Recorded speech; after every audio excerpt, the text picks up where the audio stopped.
കർത്താവിനാൽ അനുഗ്രഹിക്കപ്പെട്ടവരെ, ക്രിസ്തുയേശുവിൽ ഏവർക്കും സ്നേഹവന്ദനം. യോസെഫിനെ കുറിച്ചുള്ള പഠനത്തിന്റെ രണ്ടാം ഭാഗത്തേക്ക് ഏവരെയും സ്വാഗതം ചെയ്യുന്നു. കഴിഞ്ഞ എപ്പിസോഡിൽ 17 വയസ്സ് വരെയുള്ള യോസെഫിന്റെ ജീവിതം നാം ഒന്ന് മനസ്സിലാക്കാൻ ശ്രമിക്കുകയായിരുന്നു.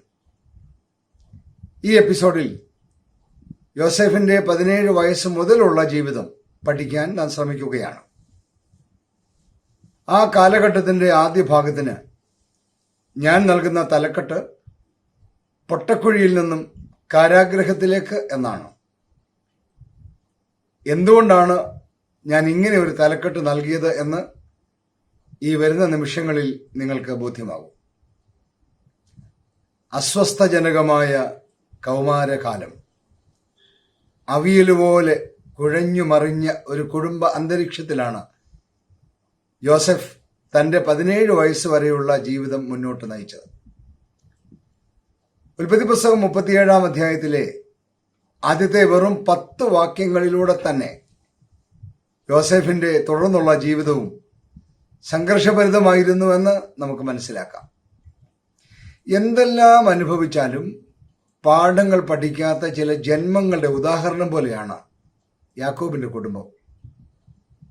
ബന്ധങ്ങളിലെ പക്ഷാഭേദങ്ങൾ തകർന്ന് തരിപ്പണമാക്കിയ ഒരു കുടുംബമാണത്. അടുത്ത തലമുറയിലേക്കും അത് അർബുദം പോലെ വ്യാപിക്കുകയാണ്. ചില സൂചനകൾ മാത്രം ശ്രദ്ധിക്കാം. ഒന്ന്, ജോസഫ് തന്റെ സഹോദരന്മാരെ കുറിച്ചുള്ള ദുശ്രുതി അപ്പനോട് വന്നു പറഞ്ഞു. 37-ാം അധ്യായം 2-ാം വാക്യം. അതായത് യാക്കോബിന്റെ മറ്റ് മക്കളുടെ ദുഷ്പ്രവൃത്തികളെല്ലാം അറിയിക്കാൻ യോസെഫിനെയാണ് അദ്ദേഹം നിയോഗിച്ചിരിക്കുന്നത്. 2, യോസെഫ് വാർദ്ധക്യത്തിലെ മകനാകൊണ്ട് അപ്പൻ എല്ലാ മക്കളിലും വെച്ച് അവനെ അധികം സ്നേഹിച്ച് ഒരു നിലയങ്കി അവന് ഉണ്ടാക്കിച്ചു കൊടുത്തു. 37-ാം അധ്യായം 3-ാം വാക്യം. അപ്പൻ തങ്ങളെ എല്ലാവരെക്കാളും അവനെ അധികം സ്നേഹിക്കുന്നുവെന്ന് അവന്റെ സഹോദരന്മാർ കണ്ടിട്ട് അവനെ പകച്ചു. അവനോട് സമാധാനമായി സംസാരിപ്പാൻ അവർക്ക് കഴിഞ്ഞില്ല. 37:4. ജോസഫ് ഒരു സ്വപ്നം കണ്ടു.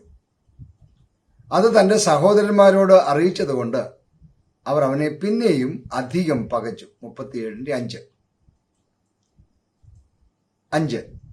തന്റെ സ്വപ്നം അവൻ സഹോദരന്മാരോട് വിശദീകരിച്ചു കഴിഞ്ഞപ്പോഴേക്കും അവന്റെ സ്വപ്നങ്ങൾ നിമിത്തവും അവന്റെ വാക്ക് നിമിത്തവും പിന്നെയും അവനെ അവർ അധികം ദ്വേഷിച്ചു. 37:8. 6. അവന്റെ സഹോദരന്മാർക്ക് അവനോട് അസൂയ തോന്നി. 37:11. ആ കുടുംബത്തിലെ അംഗങ്ങൾക്കെല്ലാം യോസെഫിനോടുണ്ടായിരുന്ന മനോഭാവം വ്യക്തമായല്ലോ. എന്തൊരവസ്ഥയാണ് യോസെഫിൻ്റേത് എന്ന് ഒന്ന് ആലോചിച്ച് നോക്കൂ. ഈ വാക്യങ്ങൾ ജീവിതത്തിലെ അത്ര സുഖകരമല്ലാത്ത ഒരുപാട് കാര്യങ്ങൾ നമ്മെ പഠിപ്പിക്കുന്നുണ്ട്. ഒരു കുടുംബത്തിലെ എല്ലാവരും പകയോടെ, ദ്വേഷത്തോടെ, അസൂയയോടെ മാത്രം കാണുന്ന ഒരു കുടുംബത്തിനുള്ളിൽ ഒരു വ്യക്തിയുടെ ജീവിതം എങ്ങനെ മുന്നോട്ട് നയിക്കും? അവനോട് സമാധാനമായി സംസാരിപ്പാൻ അവന്റെ സഹോദരന്മാർക്ക് കഴിഞ്ഞില്ല എന്ന പ്രയോഗത്തിലൂടെ ആ കുടുംബത്തിനുള്ളിലെ അന്തരീക്ഷം നമുക്ക് ഊഹിക്കാവുന്നതേ ഉള്ളൂ. സ്വപ്നങ്ങൾ കണ്ട് നടന്ന യോസെഫിന്റെ ബാല്യകാലം തീർത്തും സംഘർഷഭരിതമായ അന്തരീക്ഷത്തിലായിരുന്നുവെന്ന് കഴിഞ്ഞ എപ്പിസോഡിൽ നമ്മൾ കണ്ടു. അവന്റെ കൗമാരകാലവും ഒട്ടും വ്യത്യസ്തമായിരുന്നില്ല എന്ന് ഇപ്പോൾ നമ്മൾ കണ്ടു കഴിഞ്ഞു. എന്നാൽ ആ അന്തരീക്ഷത്തിന്റെ കാലുഷ്യങ്ങളെ ജോസഫ് മറികടന്നത് ഏത് സാഹചര്യത്തിലും സ്വപ്നം കാണാൻ കഴിയുന്ന സുന്ദരമായ ഒരു മനസ്സ് അവനുണ്ടായിരുന്നത് കൊണ്ടാണ്. പക്ഷേ അവൻ കണ്ട സ്വപ്നങ്ങൾ പോലും തന്റെ സഹോദരന്മാർക്ക് തന്നോടുള്ള ശത്രുത വർദ്ധിപ്പിക്കാനേ ഉപകരിച്ചു. വയലിൽ കറ്റ കെട്ടിക്കൊണ്ടിരിക്കെ തന്റെ കറ്റ എഴുന്നേറ്റ് നിവർന്ന് നിൽക്കുകയും തന്റെ സഹോദരന്മാരുടെ കറ്റകൾ ചുറ്റും നിന്ന് തന്റെ കറ്റയെ നമസ്കരിക്കുകയും ചെയ്യുന്ന ഒന്നാം സ്വപ്നവും സൂര്യനും ചന്ദ്രനും 11 നക്ഷത്രങ്ങളും തന്നെ നമസ്കരിച്ചു എന്ന രണ്ടാം സ്വപ്നവും അവനെ തന്റെ സഹോദരന്മാരൊന്നും വല്ലാതെ അകറ്റിക്കളഞ്ഞു എന്ന് മാത്രമല്ല, എത്ര സുന്ദരമായ നടക്കാത്ത സ്വപ്നങ്ങളെന്ന് അവർ അന്നേ മനസ്സിൽ കുറിച്ചിടുകയും ചെയ്തു. അത് അവർ പ്രാവർത്തികമാക്കുന്ന രംഗങ്ങളാണ് ഇനി നാം കാണാൻ പോകുന്നത്. പ്രിയപ്പെട്ടവരെ, കൗമാരക്കാരനായ യോസഫ് നമ്മെ പഠിപ്പിക്കുന്ന ഒരു വലിയ പാഠം, ജീവിതാനുഭവങ്ങൾ എത്ര കയ്പ് നിറഞ്ഞതായാലും അതിനിടയിലും സ്വപ്നം കാണാൻ കഴിയുന്ന തരത്തിൽ മനസ്സിനെ ഒരുക്കി എടുക്കാമെങ്കിൽ ജീവിതത്തിന്റെ ഏത് പ്രതിസന്ധിയെയും പ്രതീക്ഷയോടെ മറികടക്കാൻ കഴിയും എന്നതാണ്.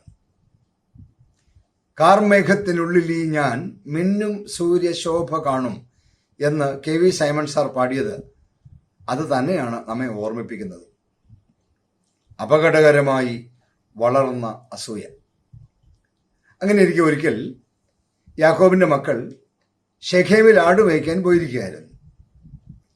യാക്കോബ് യോസഫിനോട്, നീ ചെന്ന നിന്റെ സഹോദരന്മാർക്ക് സുഖം തന്നെയോ, ആടുകൾ നന്നായിരിക്കുന്നുവോ എന്ന് നോക്കി വരിക എന്ന് പറഞ്ഞു. 37 അധ്യായം 14 വാക്യം. ഈ അന്വേഷണത്തിന്റെ സാങ്കത്യം വളരെ വലുതാണ്. കാരണം ഉൽപ്പത്തി 34 അധ്യായത്തിൽ നാം കണ്ടതുപോലെ യാക്കോബും കുടുംബവും ശെഖേമിൽ താമസിക്കുമ്പോൾ അവിടെ വെച്ച് ഉണ്ടായ ഒരു വലിയ പ്രതിസന്ധി കാരണം നാട് വിടേണ്ടി വന്നതാണ്. ശെഖേമിൽ യാക്കോബും കുടുംബവും ജീവിക്കുമ്പോൾ തന്റെ ഏക മകൾ ദീനായെ അവിടുത്തെ പ്രമാണിയുടെ മകൻ പീഡിപ്പിക്കുകയും അവളുടെ സ്വന്തം സഹോദരന്മാരായ ശിമയോനും ലേവിയും ആ സ്ഥലത്തെ പുരുഷന്മാരെ മുഴുവൻ കൊന്നൊടുക്കുകയും ചെയ്തതാണ്. അവിടുത്തെ പ്രതികാരം ചെയ്യുമോ എന്ന ഭീതി യാക്കോബിന് ഉണ്ടാവുക സ്വാഭാവികം മാത്രമാണല്ലോ. ഈ പശ്ചാത്തലത്തിൽ വേണം നീ ചെന്ന് നിന്റെ സഹോദരന്മാർക്ക് സുഖം തന്നെയോ, ആടുകൾ നന്നായിരിക്കുന്നുവോ എന്ന് നോക്കി വരിക എന്ന യാക്കോബിന്റെ വാക്കുകൾ നാം ശ്രദ്ധിക്കേണ്ടത്. ഞാൻ പോകാം എന്ന് യോസഫ് പറഞ്ഞു. വാക്യം 13. തന്റെ സഹോദരന്മാർക്ക് തന്നോട് സമാധാനമായി സംസാരിപ്പാൻ പോലും താല്പര്യമില്ലെന്നും അവർക്ക് തന്നോട് പകയും ദേഷ്യവും അസൂയയുമാണ് എന്നും അറിയാമായിരുന്നിട്ടും താൻ പോകാൻ പോകുന്നത് അപകടകരമായ ഒരു സ്ഥലത്തേക്കാണ് എന്നും അറിയാമായിരുന്നിട്ടും യോസഫ് അവരുടെ ക്ഷേമാന്വേഷണത്തിന് പോവുകയാണ്. യോസഫ് വെളിമ്പ്രദേശത്ത് വിവിധ സ്ഥലങ്ങളിൽ അലഞ്ഞ് പലരോടും അന്വേഷിച്ച് അവസാനം ദോഥാനിൽ വെച്ച് അവരെ കണ്ടു. നമുക്കിനി വാക്യം 18 ശ്രദ്ധിക്കാം. അവർ അവനെ ദൂരത്ത് നിന്ന് കണ്ടിട്ട് അവനെ കൊല്ലേണ്ടതിന് അവന് വിരോധമായി ദുരാലോചന ചെയ്തു. അതാ സ്വപ്നക്കാരൻ വരുന്നു, വരുവീൻ, നാം അവനെ കൊന്ന് ഒരു കുഴിയിലിട്ട് കളക, ഒരു ദുഷ്ടമൃഗം അവനെ തിന്നുകളഞ്ഞു എന്ന് അപ്പനോട് പറയാം. അവർക്ക് അവനോട് എത്രമാത്രം പകയുണ്ടായിരുന്നുവെന്ന് നമ്മെ ബോധ്യപ്പെടുത്തുന്ന വാക്കുകളാണവ. കൊന്നു കളയാനുള്ളത്ര തീവ്രമായ പക. എന്നാൽ ഏറ്റവും മൂത്ത സഹോദരൻ രൂപേൻ അത് കേട്ടിട്ട് നാം അവന് ജീവഹാനി വരുത്തരുത് എന്ന് പറഞ്ഞ് ഇടപെടുകയാണ്.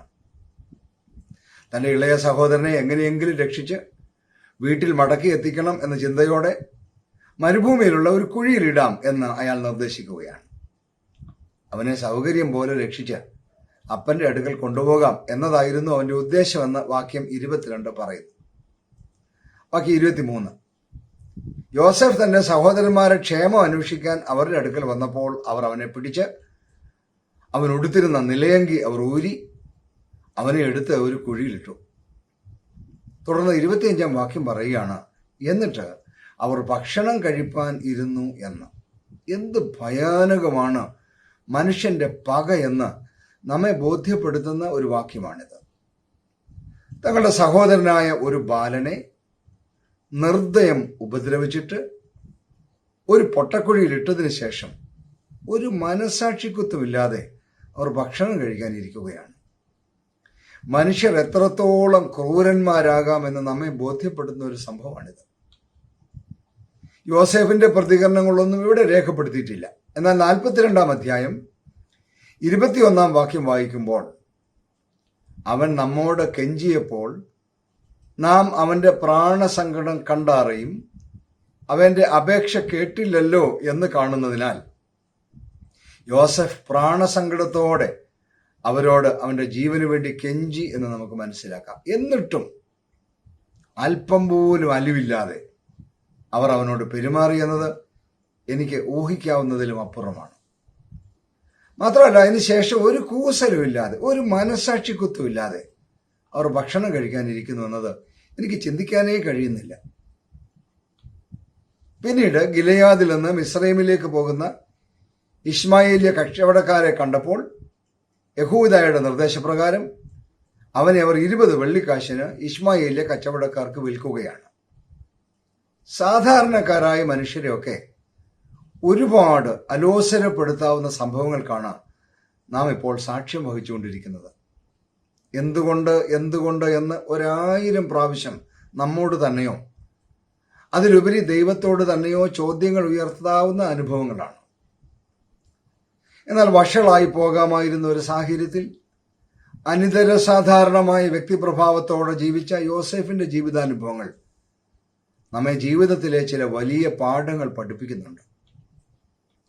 ഒന്ന്, നനച്ചിരിക്കാത്ത സമയത്ത് ജീവിതാനുഭവങ്ങൾ ഒട്ടും ആശാസ്യമല്ലാത്ത നിമിഷങ്ങളെ നമുക്ക് സമ്മാനിച്ചേക്കാം. അവ പലപ്പോഴും തീർത്തും അവിശ്വസനീയമായ വിധം അന്യായവുമായി എന്ന് നമുക്ക് തോന്നിയേക്കാം.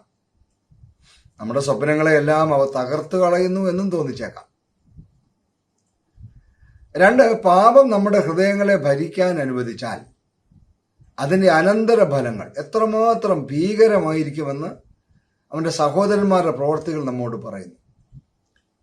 പാപത്തിന്റെ അനന്തര ഫലങ്ങൾ തുടർന്നുള്ള വാക്യങ്ങൾ നമ്മുടെ മുമ്പിൽ വരച്ചു കാണിക്കുന്നുമുണ്ട്. വാക്യം 31. പിന്നെ അവർ ഒരു കോലാട്ടുകൊറ്റനെ കൊന്ന് യോസേഫിന്റെ അങ്കി അതിന്റെ രക്തത്തിൽ മുക്കിയതിനു ശേഷം ഒരു ദുഷ്ടമൃഗം യോസേഫിനെ തിന്നുകളഞ്ഞുവെന്നും ഇത്ര മാത്രമേ ഞങ്ങൾക്ക് കിട്ടിയുള്ളൂ എന്നും പറഞ്ഞ് അങ്കി യാക്കോബിന്റെ കയ്യിൽ കൊടുത്തു. യാക്കോബ് വസ്ത്രം കീറി അരയിൽ രട്ടുശീല ചുറ്റി ഏറിയ നാൾ തന്റെ മകനെക്കുറിച്ച് ദുഃഖിച്ചും വിലപിച്ചും കൊണ്ടിരുന്നു. ഇതേ യാക്കോബ് ഒരു കോലാട്ടുകൊറ്റനെ കൊന്ന് അതിന്റെ തുകൽ ധരിച്ച് തന്റെ അപ്പൻ ഇസഹാക്കിന്റെ മുമ്പിൽ ആൾമാറാട്ടം നടത്തിയത് ഇത്തരണത്തിൽ ഓർക്കുന്നത് നല്ലതാണ്. ഒരു കുടുംബത്തിനുള്ളിലെ അംഗങ്ങൾക്കിടയിൽ ഉണ്ടാകുന്ന പക്ഷപാതപരമായ ബന്ധങ്ങൾ എത്രമാത്രം ദൂരവ്യാപകമായ ഫലങ്ങൾ ഉണ്ടാക്കുന്നുവെന്ന് ഈ സംഭവങ്ങൾ നമ്മെ ബോധ്യപ്പെടുത്തുന്നുണ്ട്. സ്വന്തം സഹോദരനെ കൊന്നുകളവാനും വിറ്റുകളയുവാനും ഒക്കെ പോലും ചിന്തിക്കുന്ന മനുഷ്യർ, സഹോദര ബന്ധങ്ങളിലെ അസൂയയും പകയും ഒക്കെ ഏതറ്റം വരെ പോകാമെന്ന് നമ്മെ പഠിപ്പിക്കുന്ന വേദഭാഗങ്ങൾ. ഇക്കാലത്തും ചില മനുഷ്യർ രക്തബന്ധങ്ങളിൽ പോലും കാണിക്കുന്ന അതിനീചമായ പ്രവൃത്തികൾ കണ്ടും കേട്ടും ഇരിക്കുന്നവരാണ് നമ്മൾ. ഭക്ഷണത്തിൽ വിഷം ചേർത്തും വിഷപ്പാമ്പിനെ കൊണ്ട് കടുപ്പിച്ചും ഒക്കെ തങ്ങളുടെ പ്രിയപ്പെട്ടവരെ കൊല്ലാൻ ഒരു മടിയുമില്ലാത്ത ലോകത്തിലാണ് നമ്മൾ ജീവിക്കുന്നത് എന്ന് മറക്കരുത്. ഇത്തരം സാഹചര്യങ്ങളിലും യോസേഫിനെ പോലെ ഉദിച്ചുയരാൻ കഴിയുന്ന വ്യക്തിത്വങ്ങളെയാണ് ഇന്നത്തെ ലോകത്തിന് ആവശ്യമായിരിക്കുന്നത്. യോസേഫ് മിസ്രൈമിൽ. ഗിലെയാദിൽ നിന്ന് സുഗന്ധ വ്യഞ്ജനങ്ങളുമായി മിസ്രൈമിലേക്ക് പോകുന്ന ഇശ്മായേലിയ കച്ചവടക്കാർക്ക് 20 വെള്ളിക്കാശിന് യോസേഫിനെ അവർ വിൽക്കുകയാണ്. ഇശ്മായേലിയ കച്ചവടക്കാർ യോസേഫിനെ മിസ്രൈമിൽ ഫറവോന്റെ അകമ്പടി നായകനായ പോത്തിഫറിന് മറിച്ചു വിറ്റു എന്ന് പറഞ്ഞുകൊണ്ടാണ് ഉൽപ്പത്തി പുസ്തകം 37-ാം അധ്യായം അവസാനിക്കുന്നത്. 39-ാം അധ്യായം ആരംഭിക്കുന്നതും ആ വാചകം മറ്റൊരു തരത്തിൽ പറഞ്ഞുകൊണ്ടാണ്. അതായത് ഇശ്മായേല്യരുടെ കയ്യിൽ നിന്ന് ഫറവോന്റെ ഒരു ഉദ്യോഗസ്ഥനായി അകമ്പടി നായകനായ പോത്തിഫർ എന്ന മിസ്രൈമ്യൻ അവനെ വിലയ്ക്ക് വാങ്ങി. യോസേഫ് മിസ്രൈമിൽ എത്തിപ്പറ്റിയ സാഹചര്യം മുഴുവൻ നന്നായി അറിയാവുന്ന നമ്മൾ യോസേഫിനോട് സഹതപിച്ചുകൊണ്ടായിരിക്കും ഈ ഭാഗം വായിക്കുക. എല്ലാവരും തന്നെ വണങ്ങുമെന്ന് സ്വപ്നം കണ്ട് നടന്നവനാണ്. ഇത് അവനിവിടെ അടിമയായി മറിച്ചു വിൽക്കപ്പെടുകയാണ്. ഇതുപോലെയുള്ള അനുഭവങ്ങളൊന്നും നമുക്കാർക്കും അനുഭവിക്കേണ്ടി വന്നിട്ടില്ലായിരിക്കാം. എങ്കിലും ജീവിതത്തിലെ തിക്താനുഭവങ്ങൾ നമ്മെ പലതരത്തിൽ ബാധിക്കാം. മിക്കവരും നിരാശരായി മാറാം, പലരും ഉൾവലിയാം, ചിലർ ജീവനെ തന്നെ ഉപേക്ഷിച്ചേക്കാം, ചിലരെങ്കിലും ദൈവനിഷേധികളാകാം, മറ്റു ചിലരൊക്കെ കഠിന ഹൃദയന്മാരാകാം. അങ്ങനെ പലതും. മിസ്രയീമിലെത്തപ്പെട്ട യോസേഫിനും തെരഞ്ഞെടുക്കാൻ വിവിധ വഴികളുണ്ടായിരുന്നു അവന്റെ മുമ്പിൽ. പുതിയ നാടിന്റെ രീതികളും നടപടികളും ആസ്വദിച്ച് ജീവിതം മുന്നോട്ട് നയിക്കാമായിരുന്നു. ജനനം മുതൽ ഈ നിമിഷം വരെ പ്രതിസന്ധികൾ മാത്രം നേരിട്ട് ജീവിച്ചതിനാൽ താൻ വിശ്വസിച്ചു വന്നിരുന്ന തന്റെ പിതാക്കന്മാരുടെ ദൈവത്തെ ഉപേക്ഷിച്ച് താൻ ഇപ്പോൾ ആയിരിക്കുന്ന നാടിന്റെ ബഹുദൈവ വിശ്വാസം സ്വീകരിക്കാമായിരുന്നു. എന്നാൽ താൻ എത്തിപ്പറ്റുന്ന തന്റെ ജീവിത പരിസരങ്ങളല്ല തന്റെ ജീവിത രീതിയെയും തന്റെ മതബോധത്തെയും നിയന്ത്രിക്കേണ്ടത് എന്ന് വ്യക്തമായ ബോധമുള്ള ആളായിരുന്നു യോസഫ്. അതുകൊണ്ട് തന്നെ യോസേഫിന്റെ ജീവിതം പരിശോധിക്കുമ്പോൾ അവന്റെ ഹൃദയത്തിൽ സ്വപ്നങ്ങൾ നൽകിയ ദൈവം തമ്പുരാൻ ദൈവത്തിന്റെ സമയത്ത് അതെല്ലാം പൂർത്തീകരിക്കപ്പെടുവാനായി പ്രവർത്തിച്ചുകൊണ്ടേയിരിക്കുകയായിരുന്നു എന്ന് നമുക്ക് കാണാം.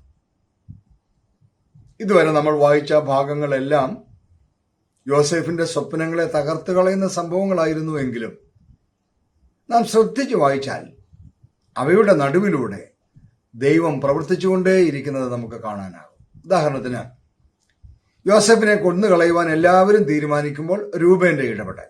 ഉൽപ്പത്തി 37, 21, 22. നാം അവന് ജീവനഹാനി വരുത്തരുത്, രക്തം ചൊരിയിക്കരുത്, നിങ്ങൾ അവന്റെ മേൽ കൈവയ്ക്കാതെ മരുഭൂമിയിലുള്ള ആ കുഴിയിൽ അവനെ ഇടുവിൻ എന്ന് നിർദ്ദേശിക്കുകയാണ്. മറ്റൊന്ന്, ഗിലെയാദിൽ നിന്ന് സുഗന്ധദ്രവ്യങ്ങളുമായി മിസ്രൈമിലേക്ക് പോകുന്ന ഇശ്മായേലിയ കച്ചവടക്കാരുടെ ആ സമയത്തെ അവിടുത്തെ സാന്നിധ്യം. ഉൽപ്പത്തി 37, 25. ഇനിയും ഒന്ന് യൂദായുടെ ഇടപെടലാണ്. ഉൽപ്പത്തി 37, 26, 27. നാം നമ്മുടെ സഹോദരനെ കൊന്ന് അവന്റെ രക്തം മറച്ചിട്ട് എന്ത് ഉപകാരം, നാം അവനെ ഇശ്മായേലിയർക്ക് വിൽക്കുക എന്ന നിർദ്ദേശം. ഇനിയും വേറൊന്ന്, 20 വെള്ളിക്കാശിന് അവനെ വാങ്ങിയ ഇശ്മായേലിയ കച്ചവടക്കാർ പോത്തിഫറിന് അവനെ വിൽക്കുകയാണ്. ഉൽപ്പത്തി 37, 36. ബറവോയുടെ അകമ്പടി നായകൻ എന്നാണ് അദ്ദേഹത്തെ ഇവിടെ പരിചയപ്പെടുത്തിയിരിക്കുന്നത്. ഭരണരംഗത്ത് വലിയ സ്വാധീനമുള്ള ആളായിരുന്നു അയാളെന്ന് വ്യക്തം. ഈ സംഭവങ്ങളെല്ലാം യോസഫ് എവിടെ എത്തിച്ചേരണമെന്നാണോ ദൈവം ഉദ്ദേശിച്ചിരിക്കുന്നത് അവിടെ അവനെ എത്തിക്കാനുള്ള ദൈവത്തിന്റെ പദ്ധതികളാണ് എന്ന് നമുക്ക് പിന്നീട് മനസ്സിലാവും. മേൽ സൂചിപ്പിച്ച ഓരോ മനുഷ്യരുടെയും പ്രവൃത്തികൾ അവരവരുടേതായ സ്വാർത്ഥപരമായ പ്രവൃത്തികളായിരുന്നു എങ്കിലും അവയിലെല്ലാം ദൈവത്തിന് ഒരു നിയന്ത്രണം ഉണ്ടായിരുന്നു എന്ന് വ്യക്തം. വിശുദ്ധ വേദപുസ്തകം വ്യക്തമായി നമ്മെ ഓർമ്മപ്പെടുത്തുന്നുണ്ട്. എന്റെ വിചാരങ്ങൾ നിങ്ങളുടെ വിചാരങ്ങളല്ല, നിങ്ങളുടെ വഴികൾ എന്റെ വഴികളുമല്ല എന്ന് യഹോവ അരുളി ചെയ്യുന്നു. യെശയ്യാവ് 55:8. സകലവും നന്മയ്ക്കായി കൂടി വ്യാപരിപ്പിക്കുന്ന ദൈവമാണ് നമ്മുടെ ദൈവമെന്ന് പൗലോസ്ലീഹ നമ്മെ ഓർമ്മിപ്പിക്കുന്നുണ്ട്. റോമാലേഖനം 8-ാം 28 വിടാതെ പിന്തുടരുന്ന പരീക്ഷണങ്ങൾ. 39-ാം അധ്യായത്തിന്റെ തുടർന്നുള്ള വാക്യങ്ങൾ വായിക്കുമ്പോൾ ഒരു യഥാർത്ഥ ദൈവവൈതലിന്റെ ജീവിതത്തിന്റെ സമാനതകളില്ലാത്ത പ്രത്യേകതകൾ നമ്മുടെ മുമ്പിൽ വരച്ചു കാണിക്കുകയാണ് വേദപുസ്തക എഴുത്തുകാരൻ. 2-ാം വാക്യം അതീവ ഹൃദ്യമാണ്. യഹോവ അവനോട് കൂടെ ഉണ്ടായിരുന്നതുകൊണ്ട് അവൻ കൃതാർത്ഥനായി മിസ്രൈമ്യനായ യജമാനന്റെ വീട്ടിൽ പാർത്തു. അവൻ കൃതാർത്ഥനായി എന്നതിന് ഇംഗ്ലീഷ് പരിഭാഷയിൽ so he succeeded in everything he did എന്നാണ് കൊടുത്തിരിക്കുന്നത്. വാക്യം 3, യഹോവ അവനോട് കൂടെ ഉണ്ടെന്നും അവൻ ചെയ്യുന്നതൊക്കെയും യഹോവ സാധിപ്പിക്കുന്നുവെന്നും അവന്റെ യജമാനൻ കണ്ടു. വാക്യം 5, യഹോവ യോസേഫിന്റെ നിമിത്തം മിസ്രയീമിന്റെ വീടിനെ അനുഗ്രഹിച്ചു. വീട്ടിലും വയലിലും അവനുള്ള സകലത്തിന്മേലും യഹോവയുടെ അനുഗ്രഹമുണ്ടായി. 4, 5, 6 വാക്യങ്ങൾ പറയുന്നു, അതുകൊണ്ട് യോസേഫ് അവന് ഇഷ്ടനായി.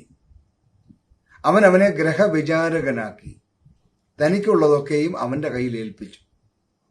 ഒരു വലിയ പരീക്ഷണ ഘട്ടം കഴിഞ്ഞ് ജീവിതം പച്ച പിടിച്ചു തുടങ്ങി എന്ന് കരുതുമ്പോൾ ഒരു വലിയ പരീക്ഷ യോസഫിനെ തേടിയെത്തുകയാണ്. യോസഫ് കോമളനും മനോഹര രൂപിയുമായിരുന്നതുകൊണ്ട് യജമാനനായ പോത്തിഫറിന്റെ ഭാര്യ യോസഫിന്റെ മേൽ കണ്ണു പതിച്ചു. 39-ാം അധ്യായം 7-ാം വാക്യം. അരുതാത്ത ബന്ധത്തിലേക്ക് അവൾ അവനെ പ്രലോഭിപ്പിക്കുകയാണ്. യോസഫിന്റെ പ്രതികരണം ദൈവകൃപയോടെ ജീവിതത്തെ ദർശിക്കാൻ ആഗ്രഹിക്കുന്ന ആർക്കും പ്രത്യാശ നൽകുന്ന ചില കാര്യങ്ങൾ പഠിപ്പിക്കുന്നുണ്ട്. ഒന്നാമത്, നമ്മുടെ എല്ലാം ജീവിതത്തിന് ചില നിയന്ത്രണ രേഖകളുണ്ട്. യോസഫ് അവളോട് പറയുകയാണ്, ഇതാ വീട്ടിൽ എൻ്റെ കൈവശമുള്ള യാതൊന്നും എൻ്റെ യജമാനൻ അറിയുന്നില്ല. തനിക്കുള്ളതൊക്കെയും എൻ്റെ കയ്യിൽ ഏൽപ്പിച്ചിരിക്കുന്നു. ഈ വീട്ടിൽ എന്നേക്കാൾ വലിയവനില്ല. നീ അവൻ്റെ ഭാര്യയാകയാൽ നിന്നെ അല്ലാതെ മറ്റ് യാതൊന്നും അവൻ എനിക്ക് വിരോധിച്ചിട്ടുമില്ല. ജീവിതത്തിന്റെ നിയന്ത്രണ രേഖകൾ തിരിച്ചറിയുന്നതാണ് ഒരുവന്റെ സ്വഭാവ ശ്രേഷ്ഠത. ഇന്റഗ്രിറ്റി അല്ലെങ്കിൽ സമഗ്രത എന്ന വാക്കിന്റെ ഉത്തമ ഉദാഹരണമാണ് യോസഫ്. രണ്ടാമത്, അപാരമായ ദൈവബോധമാണ് ഇത്തരം രംഗങ്ങളിൽ ഒരു ദൈവവൈതലിനെ വ്യത്യസ്തനാക്കുന്നത്. യോസഫ് പറയാണ്, ഞാൻ ഈ മഹാദോഷം പ്രവർത്തിച്ച് ദൈവത്തോട് പാപം ചെയ്യുന്നത് എങ്ങനെ? നാം ഇരിക്കുന്നതും എഴുന്നേൽക്കുന്നതും അറിയുന്ന, നമ്മുടെ നിരൂപണം വരെ ദൂരത്ത് നിന്ന് ഗ്രഹിക്കുന്ന ഒരു ദൈവത്തെ നന്നായി അറിയാവുന്നവനായിരുന്നു യോസഫ് എന്ന ഈ വാക്കുകൾ വ്യക്തമാക്കും. അവൻ ദൈവകൃപയുള്ളവനാണ് എന്ന് യോസേഫിന് തന്നെ ബോധ്യമുണ്ടായിരുന്നു. അവൻ ദൈവകൃപയുള്ളവനാണ് എന്ന് ചുറ്റുമുള്ളവർക്ക് ബോധ്യമായിരുന്നു. അതുകൊണ്ട് തന്നെ അവൻ കാലുകുത്തിയിടമെല്ലാം അനുഗ്രഹിക്കപ്പെട്ടു. ഈ കാര്യങ്ങളെല്ലാം, അതായത് യോസേഫിനെ കുറിച്ച് പറയുന്നതെല്ലാം അവന്റെ ജീവിതത്തിലെ വലിയ പ്രതിസന്ധികളുടെ നടുവിലായിരുന്നു എന്ന് നമ്മൾ മറക്കരുത്. അതുകൊണ്ടാണ് ഒരുവന്റെ ജീവിത വിശുദ്ധി വെളിവാക്കപ്പെടേണ്ടത് പ്രതിസന്ധികളുടെ നടുവിലാണ് എന്ന് പറയുന്നത്. നമ്മളൊക്കെ കേട്ട് വളർന്ന ഒരു കഥയാണ് ഇപ്പോൾ ഓർമ്മ വരുന്നത്. പാൽപാത്രത്തിൽ വീണുപോയ 2 വിട്ടിലുകളുടെ കഥ. ഒരെണ്ണം സംഭവിച്ചു പോയ അപകടത്തെ ഓർത്ത് വിഷമിച്ച് ആശ നശിച്ച് സാഹചര്യത്തെ പഴിച്ച് പാത്രത്തിനടിയിലേക്ക് താണുപോയി. എന്നാൽ രണ്ടാമൻ ആശ വിടാതെ തുഴഞ്ഞുകൊണ്ടേയിരുന്നു. നിർത്താതെയുള്ള അതിന്റെ തുഴച്ചിൽ കാരണം പാൽപാത്രത്തിന്റെ മുകളിൽ ഒരു പാട രൂപപ്പെടുകയും ആ പാൽപ്പാടയുടെ മുകളിൽ അവൻ എത്തിപ്പെടുകയും അവിടെ നിന്ന് ചാടി രക്ഷപ്പെടുകയും ചെയ്തു. ജീവിതാനുഭവങ്ങളെ നാം എങ്ങനെ കൈകാര്യം ചെയ്യുന്നു എന്നതാണ് ഏറ്റവും പ്രധാനപ്പെട്ട കാര്യം. അരുതാത്ത ഏത് പ്രവൃത്തിയും ചെയ്യുന്നതിന് മുമ്പ് ഒരു ദൈവപൈതൽ തന്നോട് തന്നെ ചോദിക്കേണ്ട ഒരു ചോദ്യമാണ്, ഞാൻ ഈ മഹാദോഷം പ്രവർത്തിച്ച് ദൈവത്തോട് പാപം ചെയ്യുന്നത് എങ്ങനെ എന്നത്. കാര്യവിചാരകൻ കാരാഗ്രഹത്തിലേക്ക്. തന്നെ അടിമപ്പെടുത്താൻ ശ്രമിച്ച സ്ഥാനത്തു നിന്നും ഓടി അകലുന്ന യോസേഫിനെയാണ് 39-ാം അധ്യായം 12-ാം വാക്യത്തിൽ നാം കാണുന്നത്. കപട നാടകത്തിന്റെ കഥയാണ് തുറന്ന് നാം അവിടെ വായിക്കുന്നത്. കാപട്യക്കാരി കപട സദാചാരിയായി അഭിനയിക്കുകയാണ്. അതുകൊണ്ട് എന്തുപറ്റി? നിരപരാധി പീഡിപ്പിക്കപ്പെടുന്നു, കാരാഗ്രഹത്തിൽ അടയ്ക്കപ്പെടുന്നു. ഒരുപക്ഷെ മറ്റുള്ളവരുടെ കാപട്യത്തിന് മുമ്പിൽ നമ്മൾ കുറ്റവാളികളാക്കപ്പെട്ടേക്കാം. എന്നാൽ പ്രപഞ്ചത്തിന്റെ യജമാനന്റെ മുമ്പിൽ നിരപരാധിയായിരിക്കുക എന്നതാണ് പ്രധാനം. യോസഫ് അങ്ങനെയായിരുന്നുവെന്ന് വാക്യം 21 പറയുന്നു. യോസേഫിൽ നമ്മൾ കാണുന്ന ഏറ്റവും വലിയ സ്വഭാവ ഗുണം തന്റെ ജീവിത സാഹചര്യങ്ങളൊന്നും തന്റെ വ്യക്തിത്വത്തിന് ഒരു മാറ്റവും വരുത്തിയില്ല എന്നതാണ്.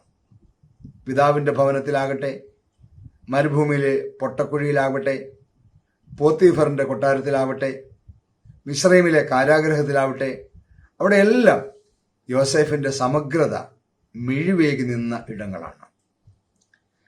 19-ാം നൂറ്റാണ്ടിൽ ജീവിച്ചിരുന്ന പ്രഗത്ഭനായ പ്രഭാഷകൻ ഫിലിപ്സ് ബ്രൂക്സ് പറഞ്ഞ ഒരു വാചകം പറഞ്ഞ് നമ്മുടെ ഈ എപ്പിസോഡ് അവസാനിപ്പിക്കാൻ ഞാൻ ആഗ്രഹിക്കുകയാണ്. Character may be manifested in the great moments, but it is made in the small ones. നമ്മുടെ സ്വഭാവ ശ്രേഷ്ഠത വെളിവാക്കപ്പെടുന്നത് വലിയ സംഭവങ്ങളുടെ മുഖത്തായിരിക്കാം. എന്നാൽ അവ രൂപീകരിക്കപ്പെടുന്നത് ചെറിയ ചെറിയ നിമിഷങ്ങളിലാണ്. അന്ന് മാത്രമല്ല, ഇന്നും ജീവിതത്തിലെ തീച്ചുളകളുടെ നടുവിലും സ്വഭാവശ്രേഷ്ഠത കൈവിടാത്ത സമഗ്രത കാത്തു സൂക്ഷിക്കുന്ന ദൈവമക്കളെ ദൈവത്തിന് ആവശ്യമുണ്ട്. ദൈവനാമ മഹത്വത്തിനായി തങ്ങളുടെ ജീവിതങ്ങളെ സമർപ്പിക്കാൻ ഒരുക്കമുള്ള ദൈവമക്കളെ ദൈവം നോക്കിക്കൊണ്ടിരിക്കുകയാണ്. വീണ്ടും കാണും വരെ നമ്മുടെയൊക്കെ ജീവിതത്തിലെ ചെറിയ ചെറിയ അനുഭവങ്ങളിൽ സ്വഭാവ മഹിമ വെളിപ്പെടുത്തുവാൻ ദൈവം എല്ലാവർക്കും സംഗതിയാക്കട്ടെ. Thank you. God bless you. P Thomas.